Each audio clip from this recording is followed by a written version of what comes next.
اعوذ باللہ من الشیطان الرجیم بسم اللہ الرحمن الرحیم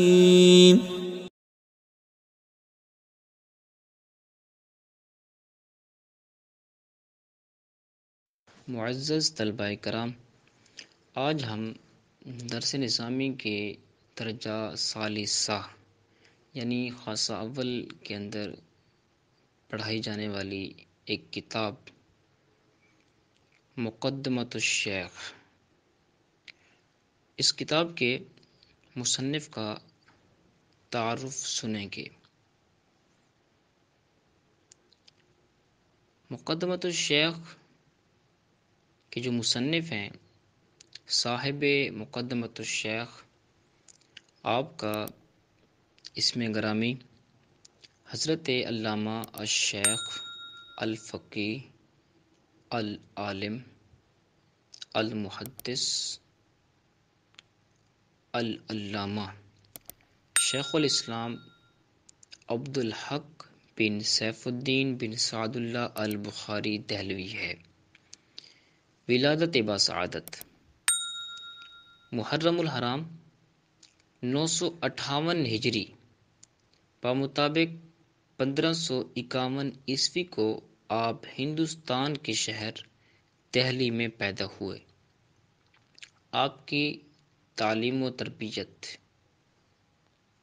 آپ نے 13 سال کی عمر میں یعنی 13 سال کی عمر میں نحو میں قاضی شہاب الدین اور جون پوری کی الارشاد، منطق میں قطبی، عقائد میں علامہ سعد الدین تفتازانی رحمۃ اللہ تعالی علیہ کی کتاب شرح عقائد نصفیہ پڑھی۔ جب 15 سال کی عمر ہوئی آپ کی تو آپ نے تمام مروجہ علوم حاصل کر لیے تھے۔ پھر دیگر درسی کتب شیخ محمد مقیم دہلی سے پڑھی۔ کم و بیش 20 سال کی عمر میں تمام علوم پر مہارت کاملہ حاصل کر کے فراغت پائی اور آپ نے 1 سال میں قرآن کریم حفظ کر لیا تھا۔ آپ علیہ الرحمہ کو علم دین کا اتنا ذوق و شوق تھا کہ علم سیکھنے کی جستجو میں، تلاش میں وقت پر کھانے اور سونے کی فرصت بھی نہیں ملتی تھی۔ اللہ اللہ اللہ اللہ۔ آج ہم اگر اپنی حالت پر غور کریں تو اس کو ہم یوں بھی کہہ سکتے ہیں کہ آپ کو تو اتنا ذوق و شوق تھا کہ علم سیکھنے کی جستجو میں وقت پر کھانے اور سونے کی فرصت بھی نہیں ملتی تھی، اور آج ہماری کیفیت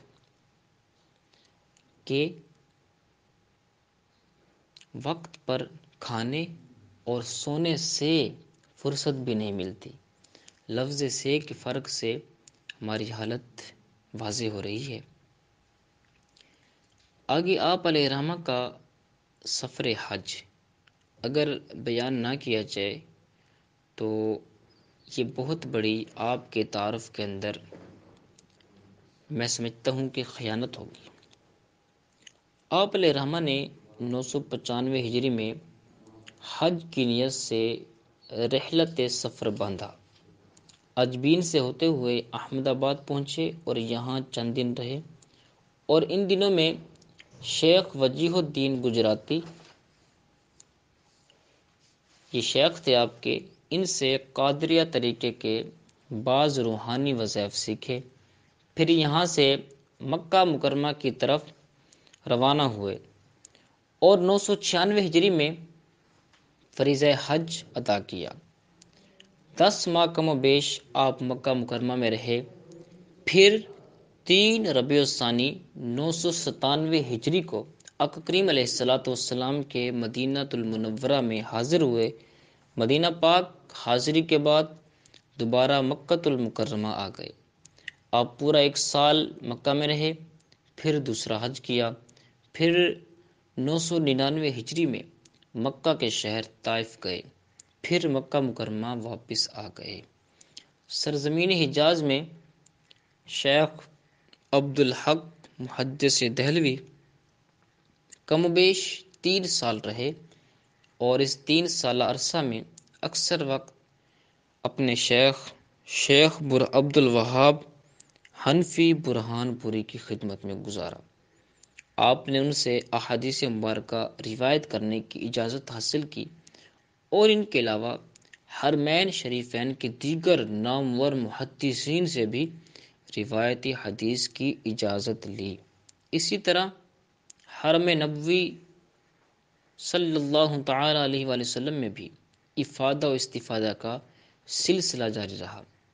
احادیث کے اندر ذوق و شوق، استنباط و استدلال کا ملکہ دیکھ کر حرمین مدینہ کے محدثین نے کھلے دل سے اس بات کا اعتراف کیا کہ شیخ عبد الحق نے ہم سے روایتی حدیث کی سند حاصل کی اور ہم نے ان سے فہم حدیث میں استفادہ کیا۔ ہندوستانی علماء میں شیخ عبد الحق محدث دہلوی اور شاہ ولی اللہ محدث دہلوی رحمہم اللہ کو یہ فخر حاصل ہے کہ شیوخ حرم کو بھی فہم معنی حدیث میں ان سے استفادے پر ناز ہے، یعنی معنی کو سمجھنے، فہم معنی حدیث کے معنی کی سمجھ کے اندر ان سے استفادہ کرنے پر، فائدہ حاصل کرنے پر ناز ہے، اور انہوں نے نہایت فراخ دلی سے اس کا اعتراف بھی کیا۔